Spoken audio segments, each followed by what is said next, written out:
that somebody else has written, I thought I would just set out briefly why I'm running in this contest and what I will do if I'm elected leader of the Conservative Party and Britain's next Prime Minister. And I'm very happy to have you ask me anything you want. I will try and give you an answer. I've had a look at some of the things that my Ask Me Anything pictures led to on Twitter, and there's some questions that are beyond my realm of competence. I think Jay Rayner wants me to give my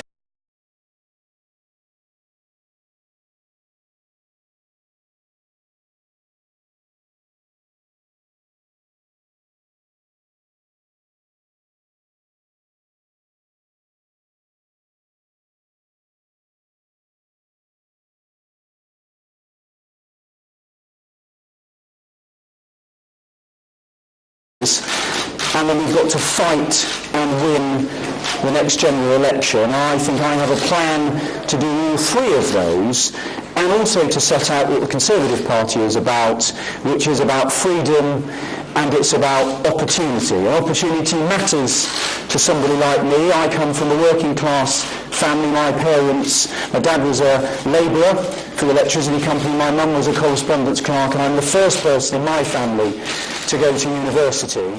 I want that opportunity for doing as much as you can do to be open to everyone. And I have to say, for my parents, the fact that I'm standing here, nominated as a candidate to be the leader of my party and have a shout at being Prime Minister, is something I think it's fair to say, when they brought me home from the hospital 49 years ago, probably wasn't on the list of things that they thought I was going to do. That's not what people from my family kind of had on the to-do list.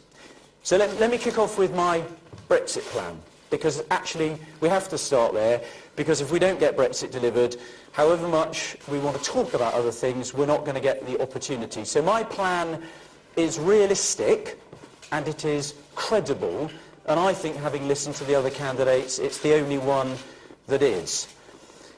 I am prepared to leave if I'm given the choice between not leaving at all and leaving without a deal. I am prepared and comfortable with leaving without a deal, because the British people gave us an instruction, and that has to be delivered, and it is not acceptable to not deliver it. But my preference is to leave with a deal, because I think that's better for the country, I think it's better for the integrity of the United Kingdom, and I think it's better for our politics. And the reason why I think I am the right person to do that is because, frankly, everyone else in this race has at some point over the last 3 years been sat around the cabinet table and has participated in the decisions that have led to not leaving the European Union 3 years after that referendum. Every single one of them has participated in fundamental misjudgments that have got us to where we are. And I think we need a fresh approach, and I think it's going to mean these three things. It's going to mean the Prime Minister sitting down with the Cabinet and the Conservative Parliamentary Party and doing effectively what my colleague Kit Malthouse did, getting us to a position that we can agree on, so that when you go into that European Council chamber, you know exactly where you can afford to give, where you have to hold the line, and what you can get through Parliament when you get back. It's a very narrow landing zone. It's going to have to be delivered on our benches, with our DUP allies, and probably no more than a handful, maybe 2 handfuls of Labour MPs. That's as good as it gets. We're not going to carry this with a majority of 50 or 100. It's going to be 10 or 15. It's going to be in that order of magnitude. To get permission to sit around the table with our European Union partners, it's going to mean getting some credibility with the Irish government. So a priority is sitting down with the Taoiseach and the leader of Fianna Fáil, the opposition party in Ireland, and getting them to understand that we mean what we said when we signed up to the Belfast Agreement. We mean to deliver a border in Northern Ireland that is infrastructure free, so that the people of the North and the Republic can cross that border freely as they do today, and as I saw for myself last year. It's only if they buy that and they believe we're straight and credible on that they're going to be prepared to sit around a table with our EU partners and discuss these issues. I think we've got to put a real effort into getting Stormont back up and running, because I think that will provide a structure to build confidence with both communities in Northern Ireland and all of the political parties, and that will be an essential component of getting that credibility. That gets us round the table. To get a deal, I think it's going to mean showing our European Union partners a bit of stick and a bit of carrot, but in a diplomatic way, about what we bring to the table as the largest military power in Europe, the preeminent contributor to security and intelligence relationships in Europe that helps keep everyone safe, and also what a Britain with a good relationship with our European Union partners will look like when we leave. We're leaving the European Union, we're not leaving Europe. And I think we have to show them that it's worth sitting around the table, and let's face it, going back on what they're going to say for the next 2 months, that they're not prepared to change anything about the withdrawal agreement. And the message I would have for them is, it must be very clear to you by now that the withdrawal agreement, unchanged, isn't going to get through Parliament. If they really hold to not being prepared to talk about it at all, they are saying that they want us to leave without a withdrawal agreement, and I don't think that would be a reasonable position. The reason why I think a no-deal threat is credible is because I think if we approach our European Union partners in a spirit of openness, and we bust a gut, we do everything we can to get a deal, and they're simply not prepared to budge, that in those circumstances, and only those circumstances, I think will there be a majority in the House of Commons to leave without a deal. And that's why I think a no deal is credible, but it's only credible if you have strained every sinew to get a deal, which is why I'm afraid the bit where I perhaps will make myself not popular with my colleagues is when I say that it is not going to be possible to leave on the 31st of October. I would love to. I voted in Parliament to leave on the 29th of March. I voted to leave on the 12th of April. I voted against extending Article 50 twice. But not enough people in Parliament did so, and I'm afraid it is not credible to say you can renegotiate the withdrawal agreement and get it through both Houses of Parliament by the 31st of October. It's not credible to say that you can somehow make Parliament vote for the existing unchanged withdrawal agreement by the 31st of October, and it's not credible to say, if you haven't properly tried to get a deal, that Parliament won't be able to stop you. We lost a vote in Parliament by 1 on the Cooper-Letwin-Bowles bill, the attempt to stop us. My judgment is, if that happened again and we hadn't tried to get a deal, we wouldn't have the 9 Labour MPs that were with the government, we wouldn't have the DUP, and there would be at least the 14 Conservative colleagues that voted against the government, and some more. Mr Speaker would have a majority behind him of at least 40 to do whatever rewriting of the rules he wanted to stop us leaving, however determined the Prime Minister was, which is why I don't think the 31st of October is credible. But I don't believe in kicking the can down the road. And for me, we're not going back to the country in any set of elections till we've left the European Union. And I'm very conscious we've got a set of elections next year, and we're going to have left the European Union before we face the people again. We're not getting 9% in a national set of elections again. I don't think the Conservative Party can survive forcing our voters to vote for other people time after time after time. So that is my Brexit plan. I think it is the only credible plan on the table, and it's informed by my experience as a minister who's taken difficult pieces of legislation through Parliament and as a former government chief whip. Final things before I do questions, John, because I can see you're keen. Final thing, we get Brexit done, we've got to govern for the next 3 years. That's going to mean taking some difficult decisions. It doesn't mean spending 60, 70, 80, 90 billion pounds of taxpayers' money. It's difficult to keep up with my colleagues in this leadership race about how quickly they're spending money. It's fair to set out direction of travel. I want to spend more money on education, further education and apprenticeships for the half of the children that don't get to go to university. But I'm not going to be plucking figures out of the air and making massive commitments. We've just spent 9 years becoming fiscally credible, getting the public finances in order, and I'm not throwing it away. And finally, we need to restore proper collective responsibility. We need a government, disappoint all the journalists in the room, but a cabinet that doesn't leak like a sieve, where you can't read verbatim transcripts of every cabinet meeting 30 minutes after it's taken place, or sometimes even live on Twitter as it's going. We need proper discipline, a functioning whip's office, and a parliamentary party that remembers that we're a team.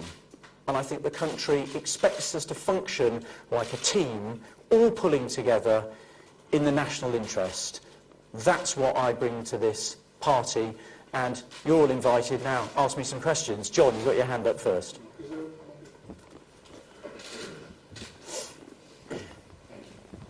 John Brown, BBC News. You admit that Parliament can block a no-deal Brexit if it chooses. In Europe, they swear they will not renegotiate the deal. We're also being promised tax cuts that Parliament, as it is, will not support. So will you admit, at least, that another referendum or an election is increasingly becoming the only thing left? And, if I may, can you ever remember a more dishonest campaign? Well, on your first point, one of the reasons why I think it's worth being very cautious and why I spent some time setting out my plan is I think there's a very narrow landing zone, and I think people that are not careful do run the risk of plunging us into an early election. And I think for the Conservative Party, that would be curtains, and I think it would also be very bad for our country because it would let in the most dangerous left-wing government that we've had for many years that would both be a threat to economic and national security. So my judgment is we have to be very careful. I think there is a landing zone to get a deal through, but I also think there is a majority to leave without a deal, because I think my colleagues who are very, very nervous about no deal would be persuaded to leave on that basis if they felt that there was no other alternative. They're not going to be persuaded of that unless we've seriously tried to get a deal, which is why I think rushing headlong towards the 31st of October isn't a credible plan. On your second point, I think it's worth... I'm not going to use the language you've used, but I am going to try and be very careful here. I believe in keeping my promises, which means I'm careful about the promises I make. And it's very obvious to me that some of the choices that have been set out by some of the other candidates I don't think are the right choices. For me, I want to cut taxes. The tax burden's at the 50-year high. But I want to focus our tax cuts on people at the lower end of the spectrum. We just delivered our manifesto commitments in the budget last year. We've just increased the threshold just a few months ago that kicked in this April for both basic rate and higher rate taxpayers.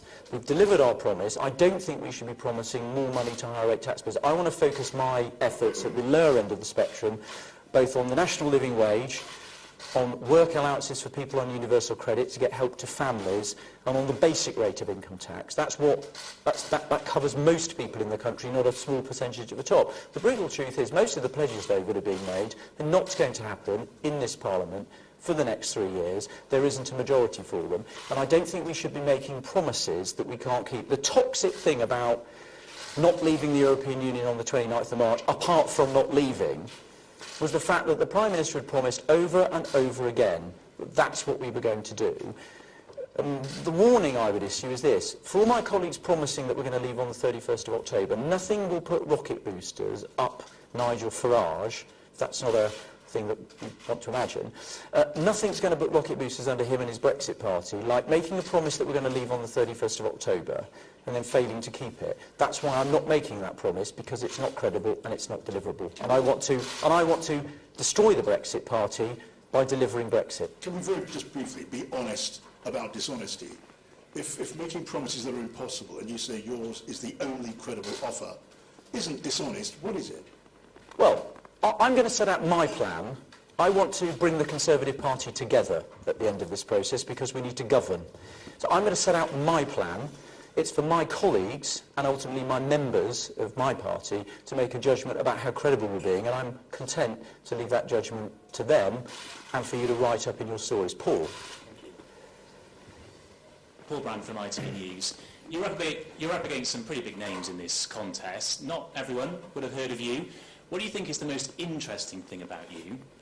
And secondly, you've invited us here today to ask you whatever we like. We appreciate that. If you had one killer question, what would you ask Boris Johnson? Okay, so look, I'm absolutely happy to accept I am the underdog in this race. I think I'm a serious underdog. I've got 6 years of ministerial experience, including sitting around the cabinet table and delivering a Conservative programme through Parliament when we had a small majority. And part of the reason people probably haven't heard of me is because I held to that dictum that when you're a successful chief whip, people haven't heard of you. People tend to hear about chief whips when it's not going well. And for the avoidance of doubt, I think that's less to do with the current Chief Whip and more to do with the Cabinet as a whole. It's not all his responsibility. Most interesting thing about me is, look, my background, I come from a working class background. I am about making the country having maximum opportunities for people that come from backgrounds like mine. I'm the only candidate in this race who went to a comprehensive school but then got to Oxford University. I'm very proud of having gone to Oxford. No one in my family has ever done that before. I want to make sure that every single child in this country gets an opportunity to maximise their potential. That's what I want to do. That's what I care about, and for me, it's personal. What would I want to ask Boris Johnson, in fact, what I want to ask all candidates is, if you want to be Prime Minister and you want to lead this country, I think you have to be prepared to set out your stall. I think you have to open yourself up to questioning, and you have to be prepared to level with people about the challenges, and I think you've got to be prepared to be questioned about it. We had a general election campaign 2 years ago when I think the Prime Minister demonstrated that she wasn't as good at campaigning as we all hoped she would be. And I think part of the next couple of months for the Conservative Party, this is a massive opportunity for us to show that we end up with two people, both of whom could be Prime Minister, both of whom can campaign, and both of whom can answer questions and deal with challenges from the public. And I would say to everyone running in this race, you need to be prepared to do so if you want to lead our country. Nick. Thank you. Nick Watt from BBC Newsnight. In the spirit of this event, I might ask 2 questions, if that's okay, and pause in between to allow you to answer them. So the first, is this microphone working? Anyway, the first question is, you talk about how there's a narrow landing zone for the negotiations with the EU. We know exactly what that landing zone is because we've been to the edge, and that defines people's positions. And the landing zone for them is they won't negotiate the withdrawal agreement, but they will negotiate the political declaration, and they will negotiate the political declaration in a way that could mean a part of the withdrawal agreement, the backstop on Northern Ireland, would wither away. So their position is they like the look of the Malthouse Compromise. They're very happy to talk about it. They're very happy to spend money on it. They're very happy to set up work streams to look at the Malthouse Compromise. But their definitive position is, at the moment, there's no guarantee that that will work. And so, for the moment, you have to have the backstop on Northern Ireland. In other words, your position is you want those negotiations to knock out the backstop. They say it may eventually knock out the backstop, but at the moment there's no guarantee, so the backstop has to stay. Yes, no, and I get that's their position, but I don't think it is a reasonable position to say that we have to sign a treaty which has no end. I mean, our membership of the European Union had Article 50 in the treaty, which meant we could give 2 years' notice and leave. I don't think asking us to sign a withdrawal agreement that literally has no end, and if the backstop is triggered, it potentially could go on forever. And I think part of what we need to do is to establish a relationship of trust so that the Irish government and the EU, who both have legitimate concerns about both the border, both from a Belfast Agreement perspective and protecting the single market, are confident that we can set up a process to get to a solution and that it has some end point, because it must be obvious to them that the withdrawal agreement with an open-ended backstop isn't going to get through Parliament. The best score the Prime Minister got was 58 against her. Originally, the defeat was the worst defeat of any government in history. So it's just not going to happen. And I think we have to have a grown-up conversation with them about that, but part of it's about trust and credibility, and that's what we haven't had so far. And I'm not pretending this is easy. It's not soundbiteable. If it was that easy, we'd have done it by now. It's going to be hard graft, it's going to require diplomacy, it's going to require tact, and it's going to require trust, both with our EU partners and with colleagues in Parliament. And I think my track record shows I can bring all of those skills to the party. Some of the other contenders in this race, I think, have demonstrated they cannot. Second question. My second question is, you are the father of the Fixed Term Parliament Act, and obviously this potentially comes into play with some people Philip Hammond saying they'll do anything to prevent no deal Brexit, which means that they could vote in a no confidence vote to bring down the next Conservative Prime Minister. So can you answer this riddle of the Fixed Term Parliament Act?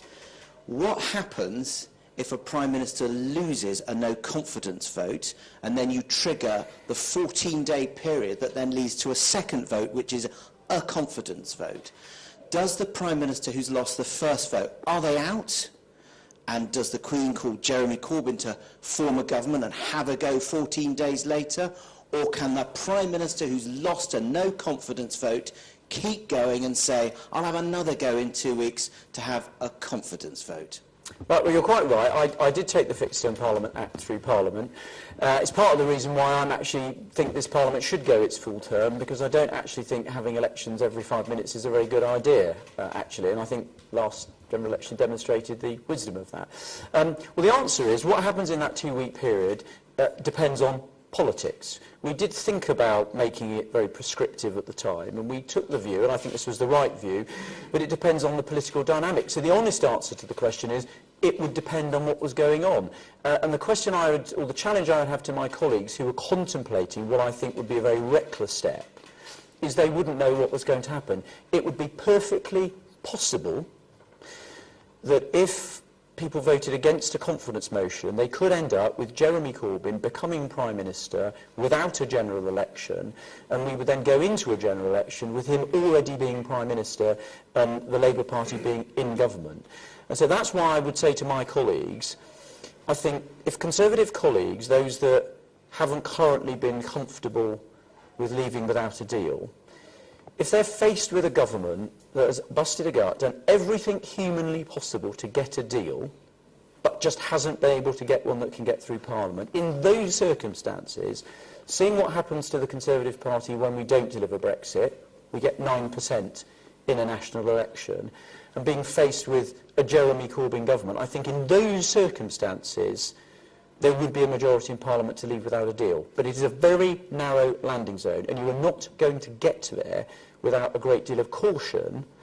But I think it has to be on the table, because otherwise you're not going to persuade our European Union partners to come back around the table. But this is going to have to be done carefully and cautiously with colleagues, and I don't think you're going to be able to do it by blundering around like a bull in a china shop.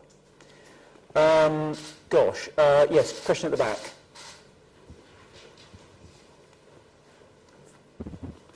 Robert Hamilton, Channel 4 News.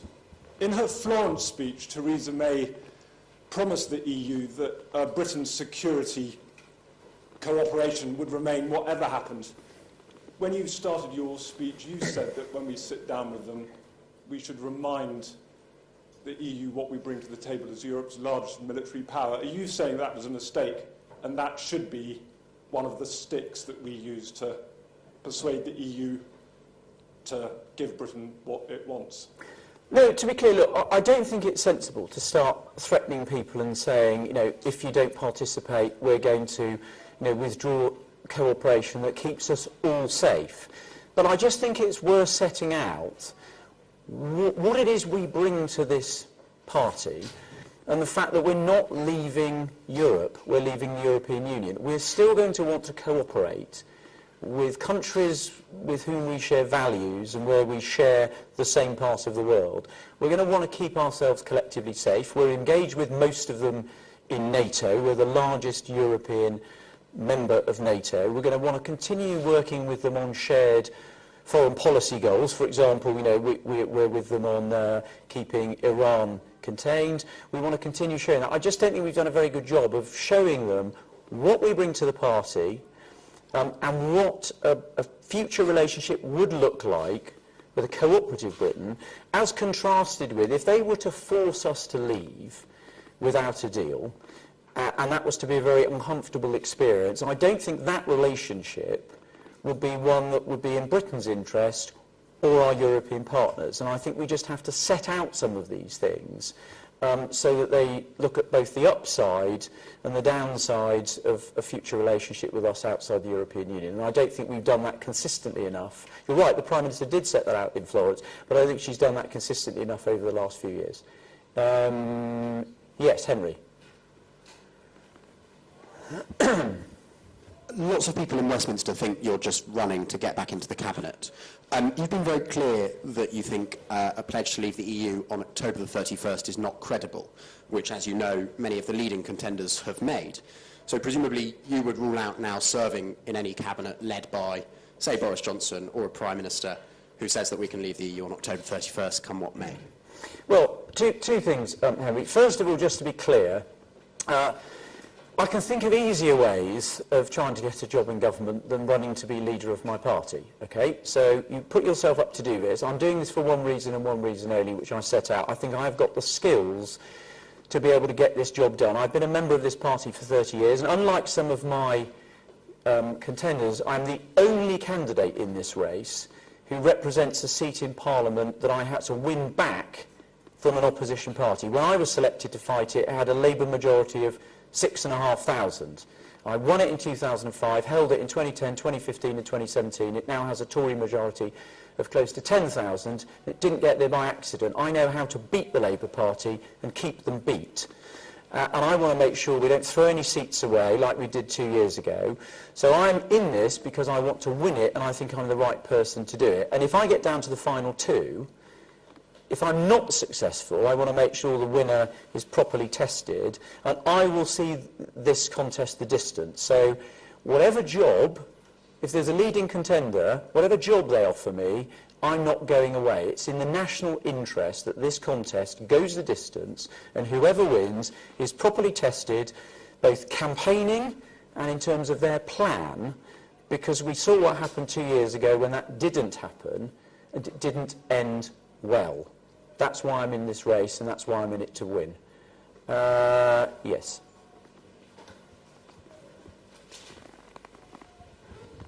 Hi, William James from Reuters.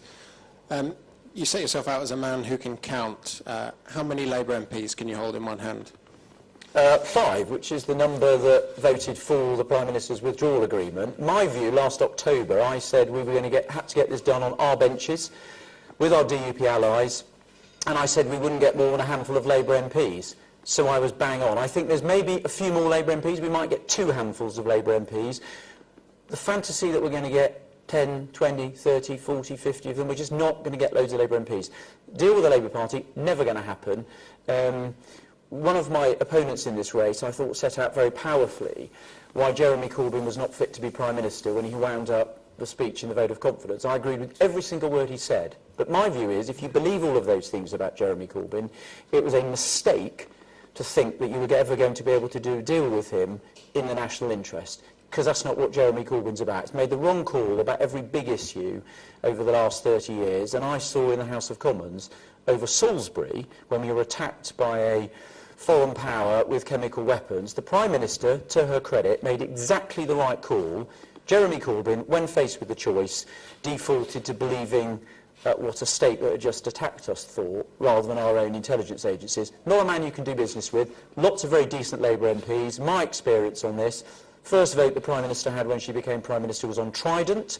You'll remember lots of Labour MPs voted with the government. All the whipping for that and the relationships that got that to happen were all done when I was Chief Whip. I know how to work with the Labour Party, but it's a very small number of people we're going to get on our benches. Predominantly it's going to have to be Tory MPs and our DUP allies, with some Labour MPs adding on. They're not going to get it over the line for us. Would you offer them anything?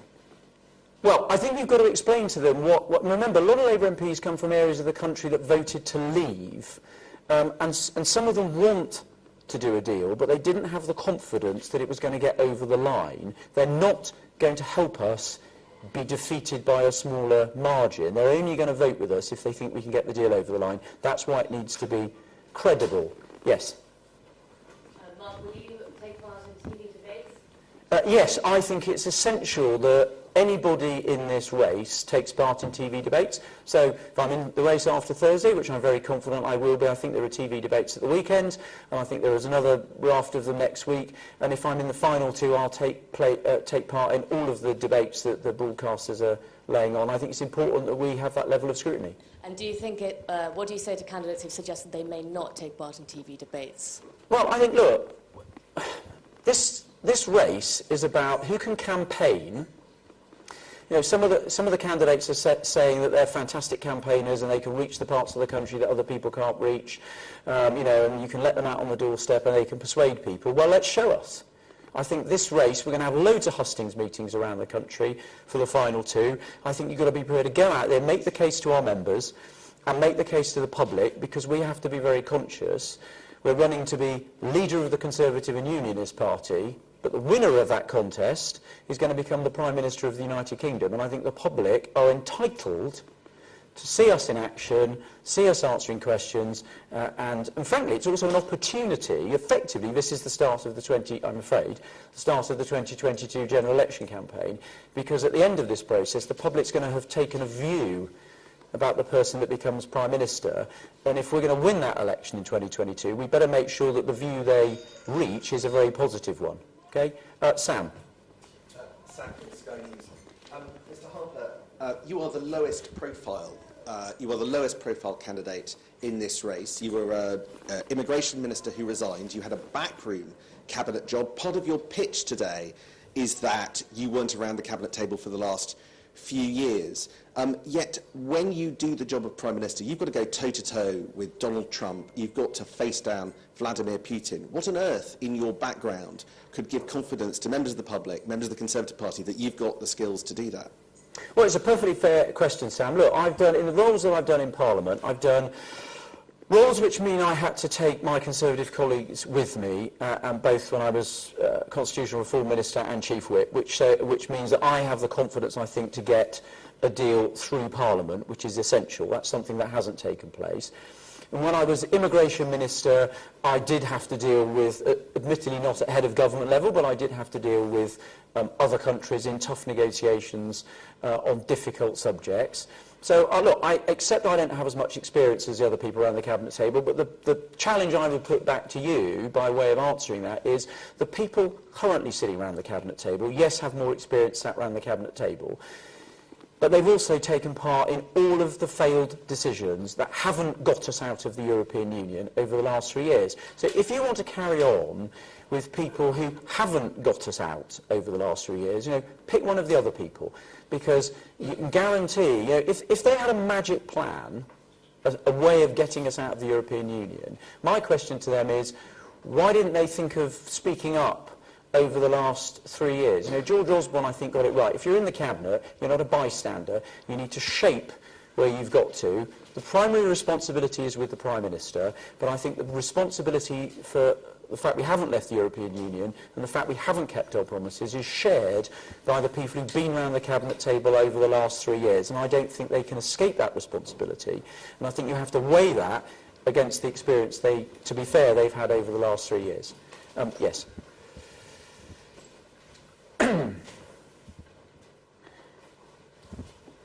Andrew Woodcock from The Independent. You've said that all candidates need to be open and to answer questions in this race. Yep. Following Michael Gove's admission about cocaine use, you and the other candidates gave clear and straightforward answers about their own experiences, with the exception of Boris Johnson, whose team pointed us to some old quotes which are vague and contradictory about his experiences in the past. Do you think it's time for Boris now to speak out and explain clearly and straightforwardly exactly what his experience of drug use has been? Well, I think all candidates in this race owe the public clear answers. I've been asked about any drug use I've had, and I've been very clear. I haven't taken any illegal drugs in my entire life. I come from a background, frankly, where I was brought up where people didn't do that sort of thing, and I don't get invited to those sort of parties, and I don't hang out in those sorts of circles. And frankly, I agree with what the Home Secretary said. I think there are consequences for that sort of behaviour, and it tends to fall on those perhaps from less privileged areas of society. But I think we should all answer questions like this. I think if you want to be Prime Minister, I think the question colleagues in Parliament need to ask themselves is, if you're not prepared to answer these questions now, you're going to get asked all these questions in a general election campaign, and if I'm a Conservative MP in a marginal constituency, I want the person that's going to be leading my party to answer these questions now. I don't want them to be answering these questions in 3 years' time when it's going to be my marginal constituency that's up for grabs. So I think everyone has to answer those questions, and then my colleagues will make a judgment about how frank and open we've been. And and if you've got nothing to hide, you won't mind answering the questions. Yes, gentleman there. Hi, Oliver Milne from the Daily Mirror. Your campaign slogan is trusted to lead. As an immigration minister, you were an architect of the government's hostile environment policy. British citizens have been denied cancer care. Many have been unable to return home. Why should they trust you? Well, first of all, we were in charge of tightening up the immigration system so that only people who were legally in the United Kingdom were able to be here and use our public services. Now, it is absolutely the case that there have been a number of examples where the administration of that has been at fault, and I think one of the things that we should focus on in government is not just passing laws, but we should also make sure that we govern the country properly.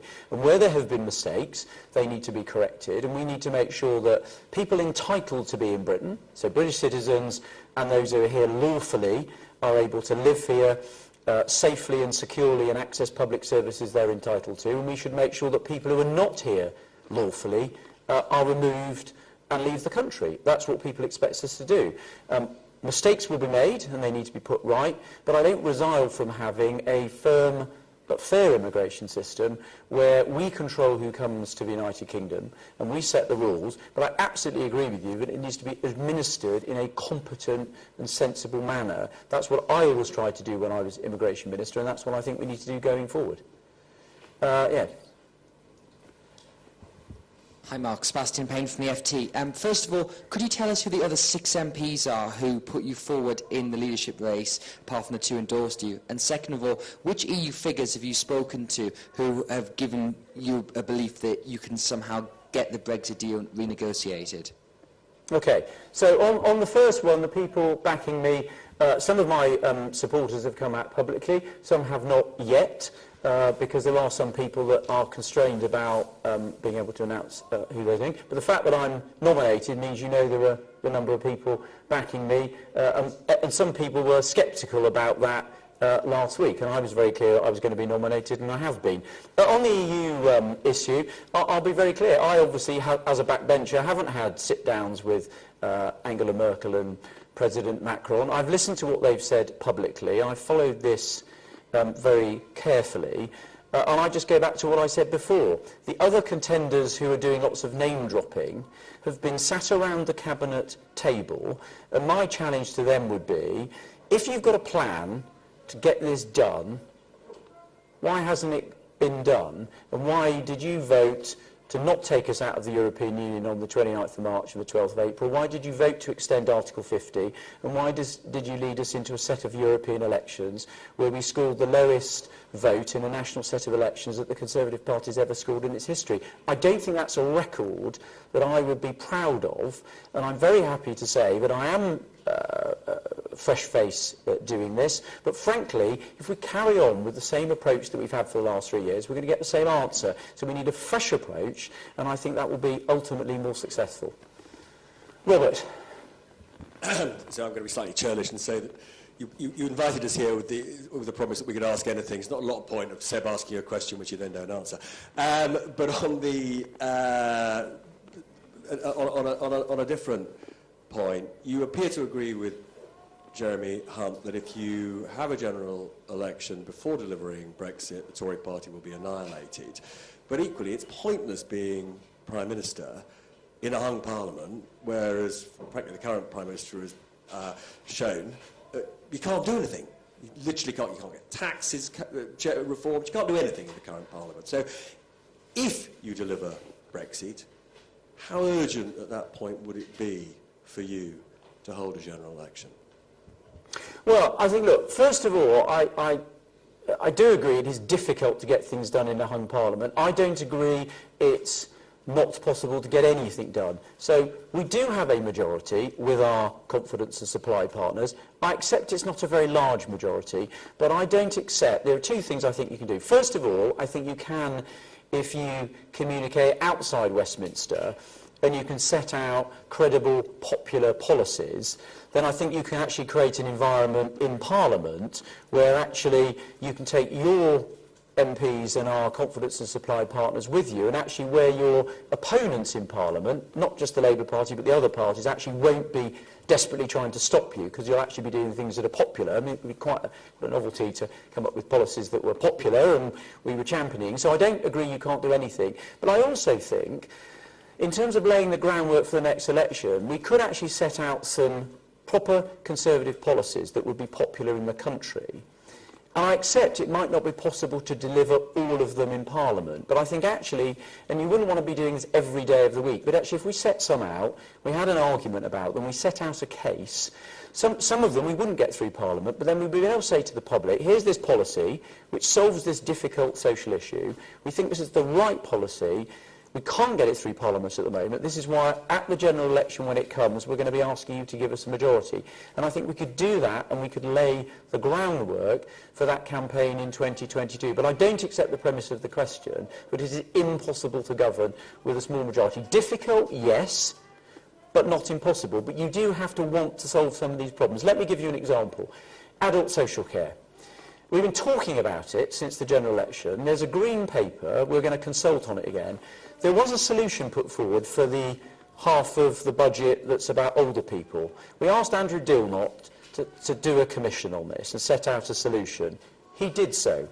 The conclusion he reached was that the public didn't think the taxpayer should pay for everything, but it also thought it was unfair that people should use all of their resources bar the last 23,000 to pay for it themselves. He suggested that we capped it. That's already been legislated for. It requires a statutory instrument with two numbers in it. My judgment is we should get on and do that now. We could do that literally in a matter of weeks, and I think we could deliver that through this Parliament. And if I were Prime Minister, I would commit to doing it. I'm not going to set out the exact numbers because that requires a bit of thought about how much it's going to cost, but I think that's something we could get on and do it. We could show the British people we were taking difficult decisions and we could get on and do them. And that's an example where I think action, rather than talking about it, would be a really good step forward. You did just say the campaign in 2022. Does that mean you are committing to your party you would not choose to have an election before 2022?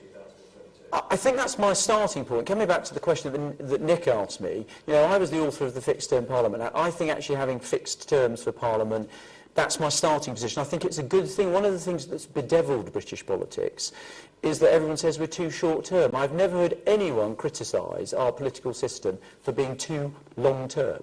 So I think my starting position is the election should be in 2022. I mean, you can't rule out a change forever, but I'm also very conscious the Prime Minister doesn't actually have the ability nowadays to call an election, and I'm very conscious, particularly after what happened 2 years ago, that if I were to propose as Prime Minister an early election, I would have to be absolutely certain that I could take all of my colleagues with me, or the election wouldn't happen. And as I said, if you represent a marginal seat, you don't gamble with people's futures. Yes. Hi, it's Rachel Wearmouth from HuffPost. Would you like to bring back grammar schools? I'm very keen on defending the grammar schools that exist. We have grammar schools, we still have some grammar schools in Gloucestershire, not across the whole county. So I'm a defender of the grammar schools that exist. I don't think that's the right solution for our country. I think we should focus on making sure that every state school is a good or outstanding school. I want every child to go to a good or outstanding school. And when you get into the argument about grammar schools, the big question is what happens to the kids that don't go to grammar school. And I want to make sure every child gets the good and outstanding education that they deserve, so they can either go to university or have a fantastic vocational education and reach their full potential. That's what I'm interested in every child, not just a few. Yes. Hi, Mark. Do you regret, as an immigration minister, the use of the go-home vans, especially when it turned out that 2/3 of the calls to the hotline were hoaxes? Well, look, very clearly, the message on the vans was about people who were in Britain illegally. And I don't resile from that message. People in the country illegally shouldn't be here.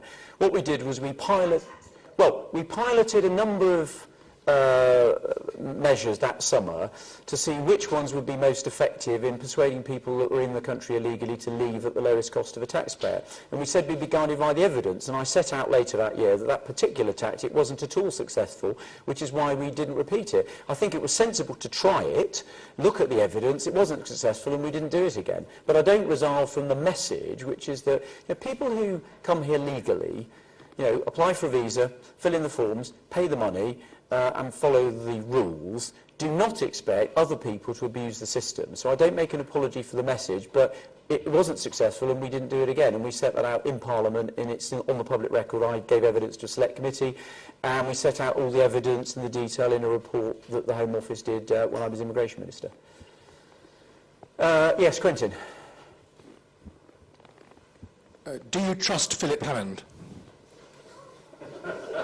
Do I trust Philip Hammond to do what?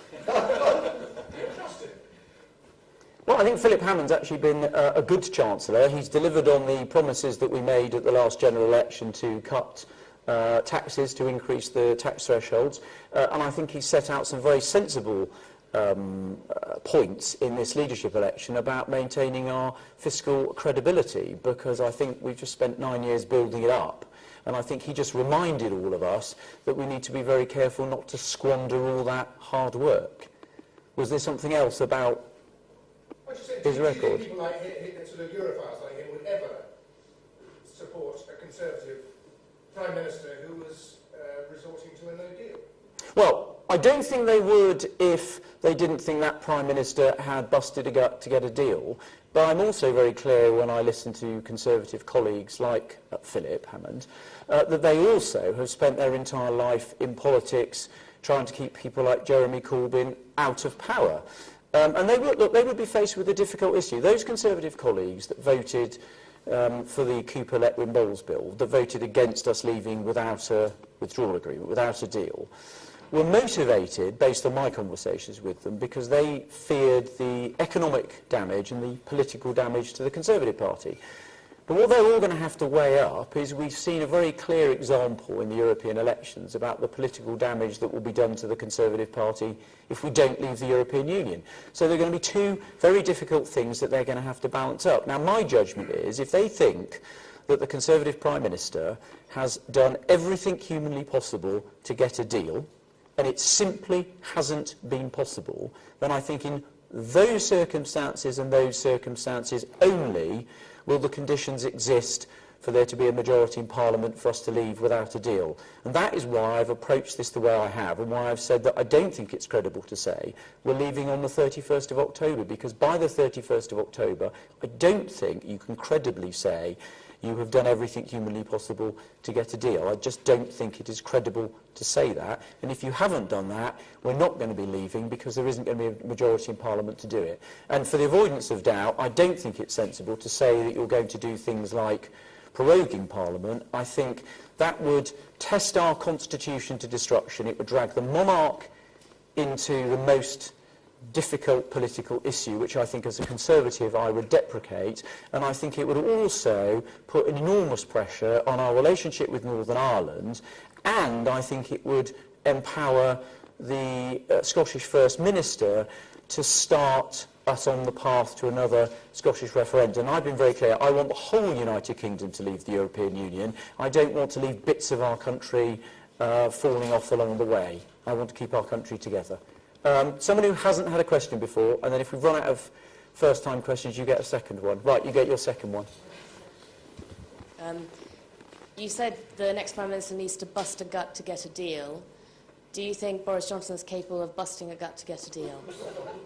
Well, I don't want to be personal about things, but look, I think I'll look forward to listening to Boris Johnson's plan. I think that, for me, all of my colleagues have got to answer this question about all the leadership candidates.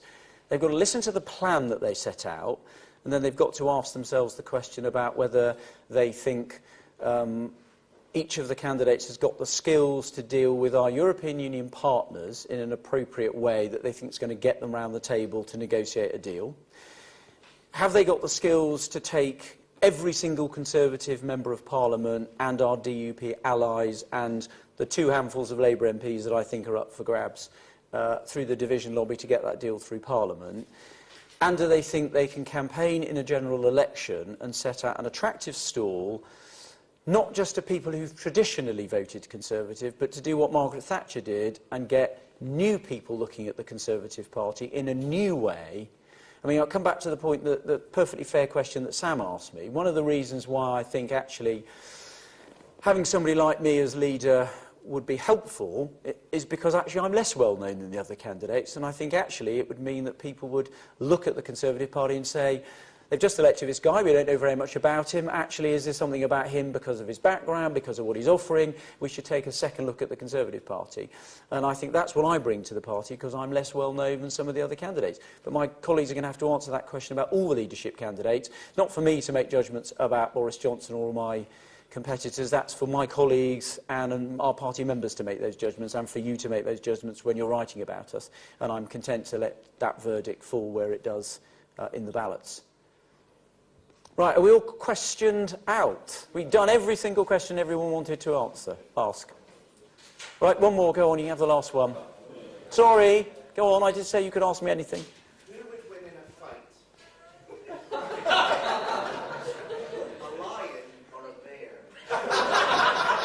Right, very good. So, for those of you who didn't spot this, when I was going to Swindon, my hometown, last Friday, I did the Ask Me Anything thing on Twitter, and Twitter being what it is, we got some fantastic questions, and the one I answered, slightly tongue-in-cheek, was which would win a battle pound for pound, and I said it would be the honey badger against the stag beetle. So I'm going to answer that one. So what was your question? In a fight, it would be a lion or a bear. Okay, on the basis that the lion is the symbol of Britain, I'm going to say the lion. And that's your final answer.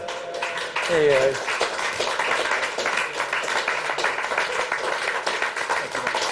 Pleasure. Right. You want to do something? Yes, I want to do a live. Of course. About